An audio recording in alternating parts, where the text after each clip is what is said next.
On to step number 78, which is the rear.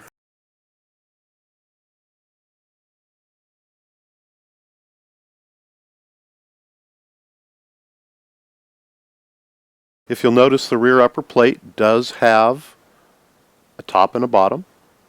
On the top, what we're going to call the top, there's bevels. Ooh, there we go. 1, 2, 3, 4. So that is the top. We're going to take the plate with the V shape towards the back, and the top is up, and we're going to slide it through the V section here. Let's reposition this. Going to slide it through the V sections and lay it down on top of the transmission case. There's going to be a little slot here, and on the transmission case is a little part that comes up to help secure this. So we're going to want to jiggle that around until that pops into place, which is proving to be difficult for some reason. Not quite sure why.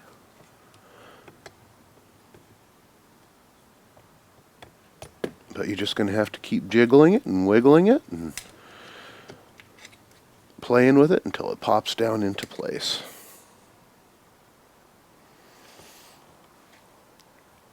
I'm having a little bit of difficulty. I have this one in here. This one's sort of in, but this one over here, for some reason, seems to not want to be popping in properly. So you have to figure out the reason why. I'm going to go ahead and press in on here. There we go. It all popped down in properly now. Just need a little bit of force on the side here. And now you can see that all three of the positioning pins are properly in place. At this point, we're going to go ahead and insert 3 screws. We're going to do the 2 back and 1 in the upper front corner, which I'll show you here in just a second. Again, we've got a little bit of a misalignment problem back here. Not quite sure why, but we'll get that taken care of when we screw these in. There we go.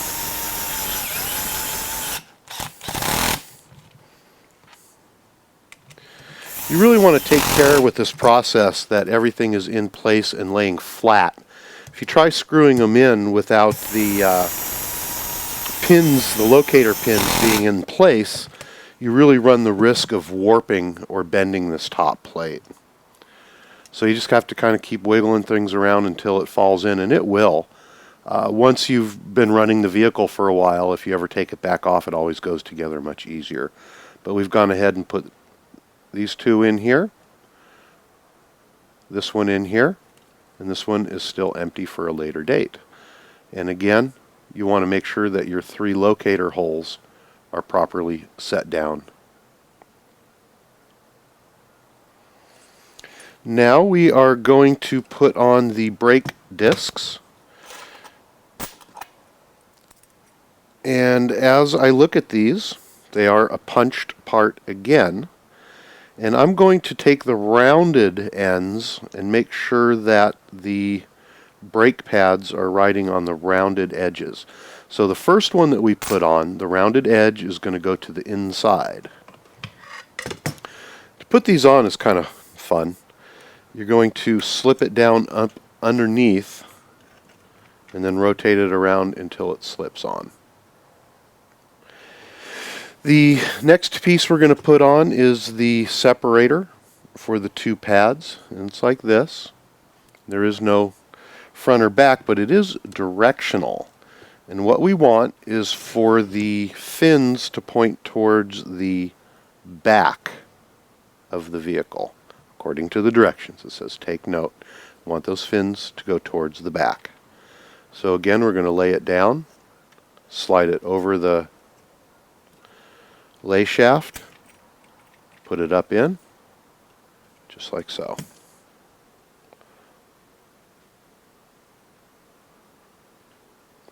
Now we're going to grab the last one, and again we want the rounded side to be on the brake pad, so that rounded side on this one is going to go to the outside. We're going to slip that up underneath and put it on like so. Now they do like to fall off, so you're going to want to keep an eye out until we get these secured, but this is what they look like when it's put together. Remember that ring we put on the back earlier? That's right here. That keeps them from slipping over and down through onto the lay shaft, so it's a retainer for those. And that's what it looks like. Let's go ahead and turn the page, get all of our parts out and ready for step number 79.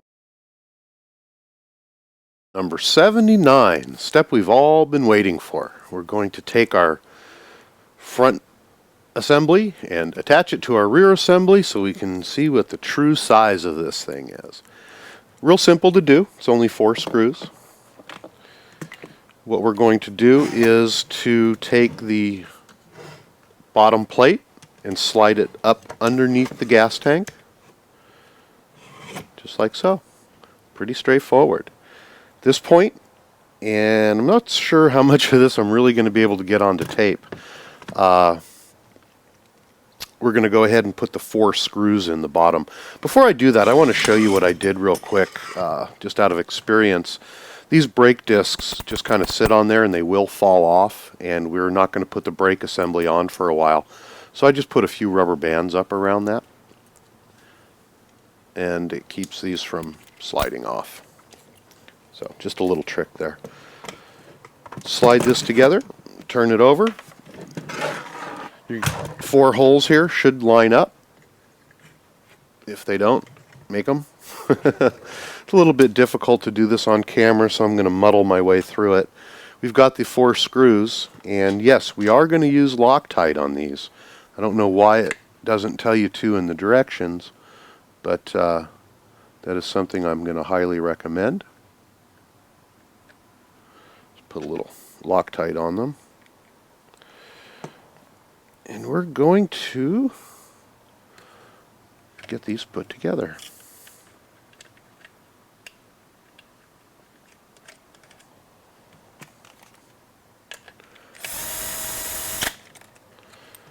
Once you get one started, they all fall right into place.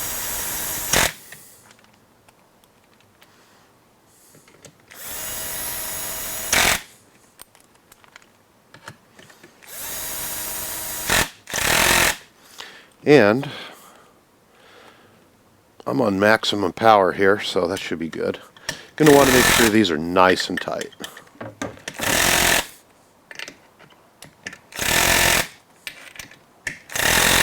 I'm even going to pull a no-no here and lock it up. Make sure that they're good and tight. Last thing you want is for these to back out. Make sure you don't strip them. Okay. Put those 4 screws in. Got Loctite all over the place. This is what it's looking like. It's getting big. Poor old Mr. Bill looks like a little sled driver back there. Yay! Well, we're going to put the chassis away for a little while here, and we're going to dig out our motor and work on that next. So go open up a new box, get your part set out for the next step, and we're going to move